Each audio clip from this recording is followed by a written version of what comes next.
আসসালামু আলাইকুম এই lovely viewers, welcome back to my channel. আজকে ইফতারের জন্য একটা সহজ ডেজার্ট রেসিপি শেয়ার করছি। এটা হচ্ছে ডেজার্ট বললাম এই জন্য যে এটা খেতে এতটাই মজার আর দেখতেও ডেজার্টের মতো, খেতেও তাই। তো উপকরণগুলো খুবই অল্প, তাই পুরো ভিডিও না টেনে দেখার অনুরোধ থাকবে। আর যারা এখনও আমার চ্যানেলটিকে সাবস্ক্রাইব করেননি প্লিজ সাবস্ক্রাইব করবেন, আর যারা করেছেন তাদেরকে অসংখ্য অসংখ্য ধন্যবাদ।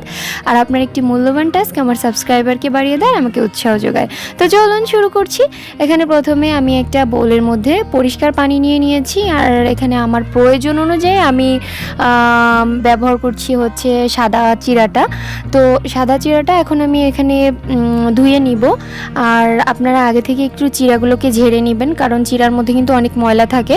সেক্ষেত্রে চিরাটাকে আগে থেকে ঝেড়ে বা জেলে নেবেন। আর অনেক ধানও থাকে, তো সেজন্য একটু পরিষ্কার করে ধুয়ে নেবেন। আর ধোয়ার সময়টা একটু বারবার পানি ফেলে দিয়ে কষলে কষলে ধুয়ে নেবেন।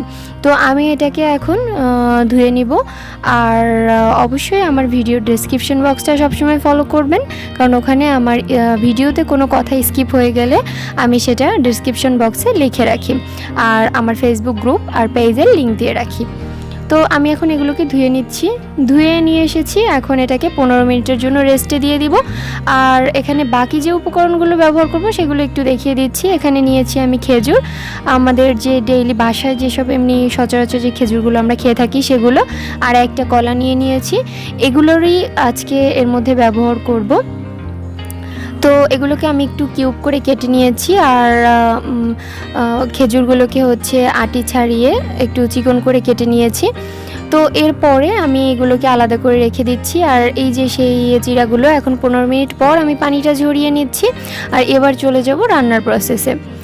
আর এই হাফ কাপ দুধ 2 কাপ পানির মধ্যে আমি গুলে নিয়েছি, আর গুলে আমি একটা প্যানে বসিয়ে দিয়েছি। দুধটা ফুটতে শুরু করেছে, এরপরে আমি আরও কিছুক্ষণ ফুটিয়ে নিব। আর এখানে হাফ কাপ চিনি দিয়ে দিচ্ছি মিষ্টির জন্য। মিষ্টিটা যার যার ব্যক্তিগত ব্যাপার, যার যার টেস্ট অনুযায়ী দিবেন।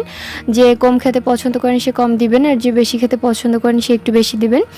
তো এরপরে আমি এখানে সুন্দরভাবে চিনিটা মেল্ট হওয়া পর্যন্ত অপেক্ষা করছি।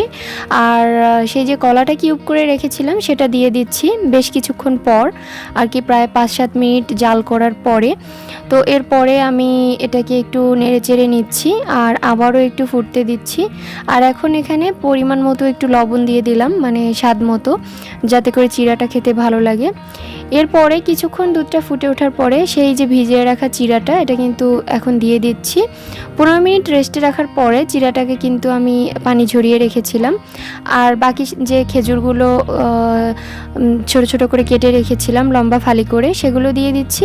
আর আরও রান্না করছি প্রায় 5 মিনিটের মতো। আর 5 মিনিট পর আমি এটাকে চুলাটা অফ করে নামিয়ে নিব। আর এক্ষেত্রে আপনারা এটাকে ঠান্ডা ঠান্ডা সার্ভ করতে পারেন ইফতারের সময়।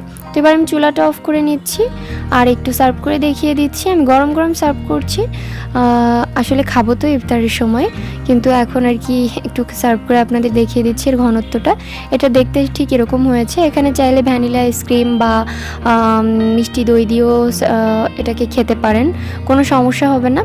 তো এরপরে আমি এটাকে ভালোভাবে একটু রান্না করার পর আমি একটু ভালোভাবে পরিবেশন করার চেষ্টা করব। তো আপনারাও ঠিক তাই করবেন। এখানে আমি কলার স্লাইস আর খেজুর দিয়ে একটু সাজিয়ে নেব। তো আজ এ পর্যন্তই, সবাই ভালো থাকবেন, আর আমার ছেলের জন্য দোয়া করবেন, আমার চ্যানেলটিকে সাবস্ক্রাইব করবেন, আমার রেসিপিগুলো বাসায় ট্রাই করবেন। আল্লাহ হাফেজ।